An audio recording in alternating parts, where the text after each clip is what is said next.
कैसे पहचाने आपको हार्ट अटैक है या हार्ट अटैक के लक्षण है? बहुत ही आसान है। अगर इस वीडियो को आप अंत तक देखते हैं तो आपको सारे कन्फ्यूजन्स क्लियर हो जाएंगे। होता क्या है, जब हम आसानी से कुछ चीज़ों को समझ नहीं पाते हैं तो उसके अंदर अगर आपको कुछ सारी चीज़ें समझनी है तो थोड़ा सा आपको वेट करना होगा, यानी कि इस वीडियो को अंत तक देखना होगा।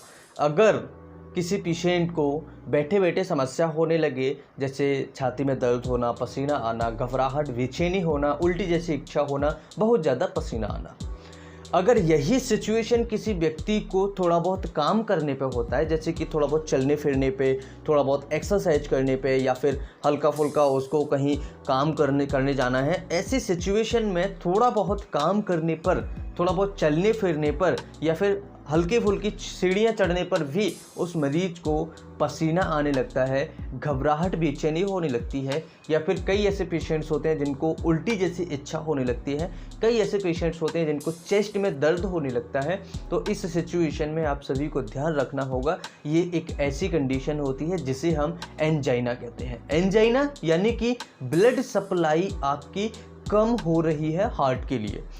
एक एग्जाम्पल से समझ लीजिए, अगर एक इंजन में हम डीजल या पेट्रोल देना बंद कर दें तो उस इंजन का क्या होगा। अगर किसी गाड़ी के इंजन को हम डीजल या पेट्रोल देना बंद कर दें तो उस इंजन का क्या होगा, क्या इंजन वो चल पाएगा? जितना उस इंजन के अंदर होगा उतना तो वो रन कर लेगा। जब इस इंजन के अंदर बंद हो जाएगा जाना और उस इंजन के अंदर ये मटेरियल ख़त्म हो जाएगा तो इंजन वो चिपकने लगेगा या फिर वो इंजन बंद हो जाएगा। इसी तरीके से जो हमारा हार्ट है ये एक इंजन है।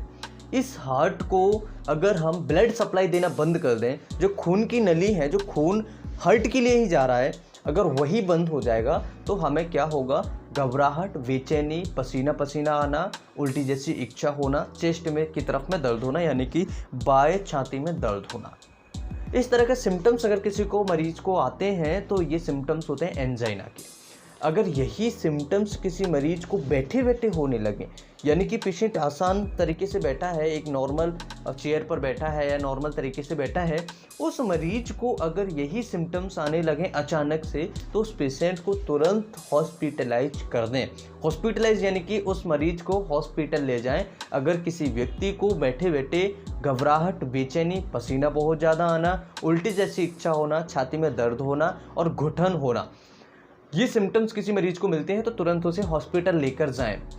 ये एक टाइम ड्यूरेशन होता है कि ट्रीटमेंट करने के तरीके कौन से हैं। अगर किसी व्यक्ति को दवाइयों से ट्रीट करना है तो उस मरीज को आधा घंटे के अंदर यानी 30 मिनट के अंदर उसका ब्लॉकेज खोल देना है। अगर 30 मिनट के अंदर उसका ब्लॉकेज नहीं खोला तो उस मरीज को दिक्कत आएगी, यानी कि जब से उस मरीज को सिम्टम्स हुए हैं तब से लेकर 6 घंटे के अंदर अंदर उसका ट्रीटमेंट हो जाना चाहिए। अगर ट्रीटमेंट हो जाता है और ये पेशेंट जब हॉस्पिटल में अंदर दाखिला लेता है उसके अंदर 30 मिनट के अंदर अंदर ये सारी मेडिसिन्स प्रोसीजर हो जाना चाहिए और हो जाती हैं।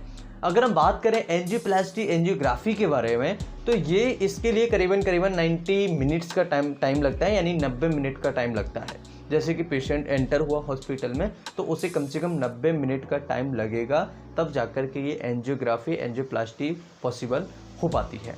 अगर बात करें इसके लिए टेस्ट क्या होते हैं तो टेस्ट आसान है, ईसीजी आपका करा सकते हैं। ईसीजी में कई बार कई सारी चीज़ें नहीं आती है, जिसके बाद में ट्रोपोनिन, ट्रोपोनिन टेस्ट होता है, उसे भी करा सकते हैं। और काफ़ी सारे लिपिड प्रोफाइल्स वगैरह हैं जो आप करा सकते हैं। ब्लड प्रेशर कैसा है मरीज का, पल्स रेट क्या है, उसकी सिचुएशन कैसी है, देखने में पेशेंट फिजिकली कैसा लग रहा है, उसके क्लिनिकल फीचर्स क्या आए हैं, ये सारी चीज़ों से पता लग जाता है। तो याद रहे, जब भी ऐसी सिचुएशन में आपको लगे बैठे बैठे मरीज को या फिर चलने फिरने पर ऐसी समस्या आती है तो तुरंत अपने डॉक्टर से कंसल्ट करें, तुरंत ईसीजी या फिर अदर टेस्ट को भी कराएं। कई बार हीमोग्लोबिन कम होने की वजह से ये सिम्टम्स हो जाते हैं, यानी कि किसी पेशेंट में अगर खून की कमी है तब भी ये सिम्टम्स मरीज में देखने को मिल सकते हैं। तो फिर भी आप एक बार डॉक्टर से कंसल्ट करें, समझें सारी चीज़ों को और इस बीमारी को समझें।